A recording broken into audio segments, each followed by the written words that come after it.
धमकी किसी काम न आई। अपोजिशन का आज कौमी असम्बली का इजलास बुलाने का मुतालबा मुस्तरद। स्पीकर ने 25 मार्च की सुबह 11 बजे इजलास बुला लिया। असद कैसर के मुताबिक 22 और 23 मार्च को पार्लियामेंट में OIC कॉन्फ्रेंस होगी। 24 मार्च से पहले इजलास बुलाना मुमकिन नहीं।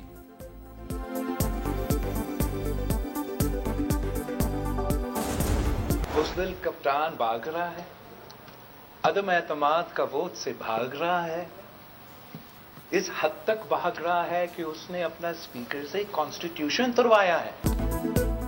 अपोजिशन ने स्पीकर पर जानिबदारी का इल्जाम लगा दिया। बिलावल भुट्टो कहते हैं स्पीकर कौमी असम्बली ने आईन पाकिस्तान पर अमल नहीं किया। कप्तान तहरीक अदम एतमाद से भाग रहा है।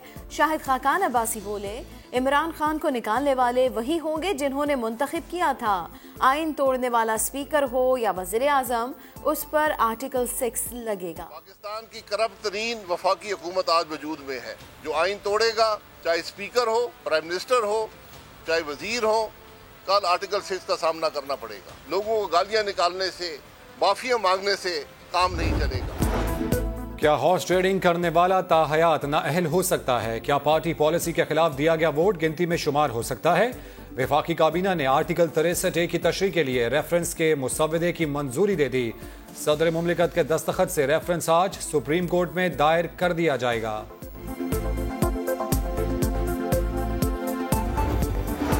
तहरीक अदम एतमाद के मौके पर जलसों और लॉन्ग मार्च रोकने की दरख्वास्त समाअत आज सुप्रीम कोर्ट में होगी।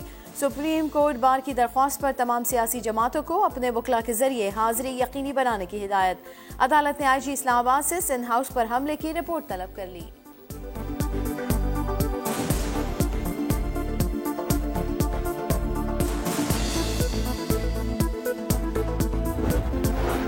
वज़ीर आज़म ने सियासी कमेटी का इजलास आज फिर तलब कर लिया। मौजूदा सियासी सूरत हाल पर गौर किया जाएगा। 3 दिन में मुसलसल तीसरा इजलास। फवाद चौधरी, शेख रशीद, असद उमर, हम्माद अजहर और दीगर शरीक होंगे। ये जो तीनों गुलाम हैं, इन्होंने बड़ी ज्यादा साजिश करके, पैसा इकट्ठा करके, बाहर के लोगों के घुटने दुबा दुबू के, पाँव पकड़ के, जूते पॉलिश करके। शहबाज शरीफ, आपकी जो सबसे बड़ी खासियत वो पता क्या है? क्या है इसकी? ये बूट पॉलिश बड़े अच्छी तरह करता है।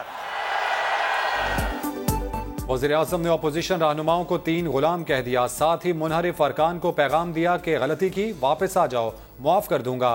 बोले कौम इनकी शक्लें देख चुकी, वापस ना आए तो जिंदगी इनके लिए मुश्किल हो जाएगी। कोई आपके बच्चों से शादी नहीं करेगा, स्कूलों में मजाक बनाया जाएगा। वज़ीर आज़म ने साफ साफ कह दिया ज़मीर का सौदा करके हुकूमत बचानी है तो लानत है ऐसी हुकूमत पर।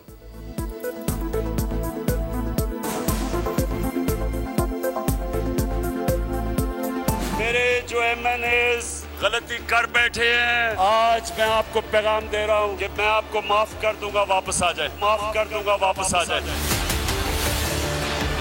बाप की तरह हूं, बाप अपने बच्चों की गलतियां माफ कर देता है। मैं आपकी भलाई के लिए अब बातें कर रहा हूं। आपकी जिंदगी में जिल्लत होगी, लोगों ने आपको माफ नहीं करना। आप जो मर्जी कर दे, उल्टा लटक जाए, लोगों ने कहना है कि ये अपने ज़मीर बेच के गए हैं। अगर कोई माई का लाल है, OIC कॉन्फ्रेंस में मदाखलत करके बताए, उनकी चीखें आसमान तक सुनाई देगी। जिम्मेदारों का एक फोन आया और आप लेट गए। अब बोलो ना, अब बोलो ना। इनका बाप भी OIC कॉन्फ्रेंस को नाकाम नहीं कर सकता। एक फोन आया और अपोजिशन लेट गई। किसी का बाप भी कॉन्फ्रेंस को नाकाम नहीं कर सकता। शेख रशीद ने पहले ताना दिया, फिर खबरदार किया। बोले आइन स्पीकर को इजलास आगे ले जाने की इजाजत देता है। अरकान असेंबली मान लें और वापस आ जाएं। इमरान खान माइनस हुआ तो अंधेरा ही अंधेरा है। वज़ीर दाखिला ने बिलावल भुट्टो को शदीद तनकीद का निशाना बना दिया। बिलावल जो है वो कह रहा है कि हम धरना देंगे। शक्ल देखो अपनी। OIC वज़ीर ख़ारजा कॉन्फ्रेंस, वज़ीर आज़म का मेहमानों का खैर मकदम। ट्वीट में लिखा वज़ीर ख़ारजा कॉन्फ्रेंस का मौजू इत्तेहाद, इंसाफ और तरक्की है। इजलास की तैयारियां मुकम्मल, मेहमानों की आमद जारी। मुस्लिम उम्मा को दरपेश मसाइल पर बात होगी।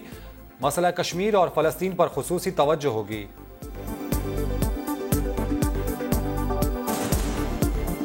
पूरा कश्मीर की सूरत हाल हो, चाहे फ़लस्तीन की सूरत हाल हो, इन पर बहुत से ममालिक को तशवीश है।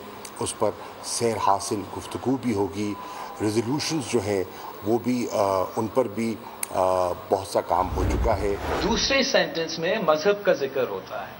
यही तो वजह है कि मैं समझता हूं कि हमें मजहब को सियासत को नहीं जोड़ना चाहिए।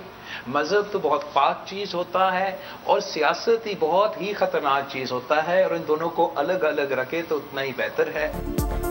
OIC इजलास मसला कश्मीर नहीं अफगानिस्तान और तालिबान के लिए हो रहा है।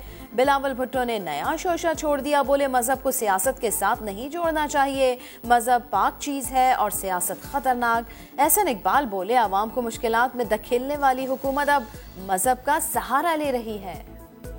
वजीर आजम साहब इस्लाम का नाम अपनी गंदी सियासत को बचाने के लिए इस्तेमाल कर रहे हैं। अमर बिल मारूफ का ये मतलब नहीं है कि आप गरीब आदमी को बदतरीन महंगाई देकर उससे उसके जीने का हक छीन लें। रोकने के बावजूद मालाकंड का दौरा करने और सरकारी वसाइल के इस्तेमाल पर वजीर आजम इमरान खान को इलेक्शन कमीशन का नोटिस। वजीर आला KP महमूद खान, फैसल जावेद और मुराद सईद को भी कल तलब कर लिया। डिस्ट्रिक्ट मॉनिटरिंग ऑफिसर के सामने पेश होने की हिदायत।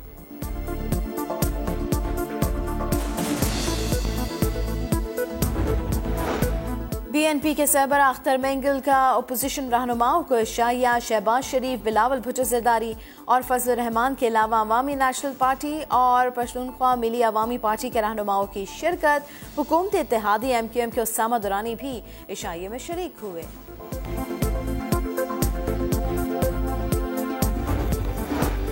MQM के कन्वीनियर खालिद मकबूल सिद्दीकी कहते हैं, हमने जिम्मेदारी हुकूमत की नहीं जमहूरियत बचाने की ली है। हक के लिए मुज़ाकरात कर रहे हैं, इक़्तिदार में शमूलियत के लिए नहीं। एक का इंतखाब करना पड़ा तो हुकूमत के बजाय जमहूरियत बचाएंगे। हमने जिम्मेदारी हुकूमत बचाने और हुकूमत बनाने की नहीं, जमहूरियत बचाने के लिए अपने सर में ली। अब अगर हुकूमत जाती है तो उससे ज्यादा जमहूरियत को बचाने का फैसला हमें करना है।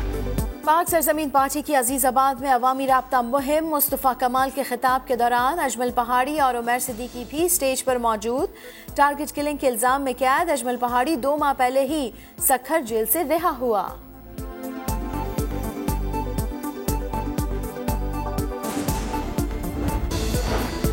गर्मी भगाने के लिए रिवायती पंखों का दौर खत्म हो गया। इन पंखों की तैयारी, फरोख्त और स्टॉक पर 1 जून से पाबंदी होगी। हुकूमत कहती है नई फैन पॉलिसी से तकरीबन 3500 मेगावाट यौमिया बिजली की बचत होगी। बचने वाली बिजली खपाएंगे कहाँ, पैदावारी लागत कैसे पूरी होगी? माहिरीन ने हुकूमती इकदाम पर सवालात भी उठा दिए।